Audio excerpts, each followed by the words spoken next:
L'État de Palestine a été proclamé en 1988 par Yasser Arafat. Et depuis 2012, la Palestine a le statut d'État observateur non membre de l'ONU. Au 1er juin 2025, plus de 75% des États membres des Nations Unies reconnaissent l'État de Palestine, soit 148 États sur 193, auxquels s'ajoute le Vatican.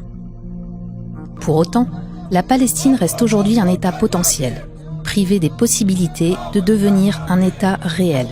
Alors, reconnaître l'État palestinien, à quoi ça sert ? Il faut distinguer l'existence d'un État et sa reconnaissance par les autres. Car dans l'absolu, un pays n'a pas besoin d'être reconnu pour exister. D'autant que tous les États ne se reconnaissent pas entre eux, chacun choisit. Mais plus il est reconnu, plus un État peut revendiquer ses droits. Un État se caractérise par 4 éléments. Un territoire, une population, un gouvernement, une capitale librement choisie. Or, en ce qui concerne la Palestine, ces 4 éléments principaux sont déconstruits par Israël depuis plus de 75 ans. L'objectif d'Israël depuis sa création est de rendre impossible un État palestinien, affirme Monique Chemillé-Gendreau, spécialiste du droit international. Lorsque l'État d'Israël est créé en 1948, il demande aussitôt son admission à l'ONU.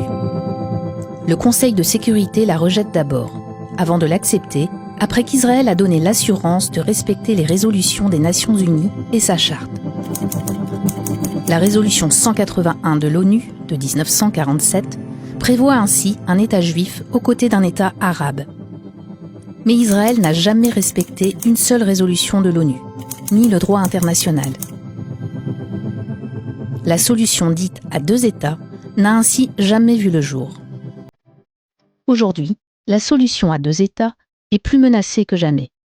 Menacée par la destruction totale de la bande de Gaza, par les plus de 55 000 Palestiniens tués, par l'expansion galopante de la colonisation illégale en Cisjordanie et à Jérusalem, et aussi par le refus israélien du droit au retour.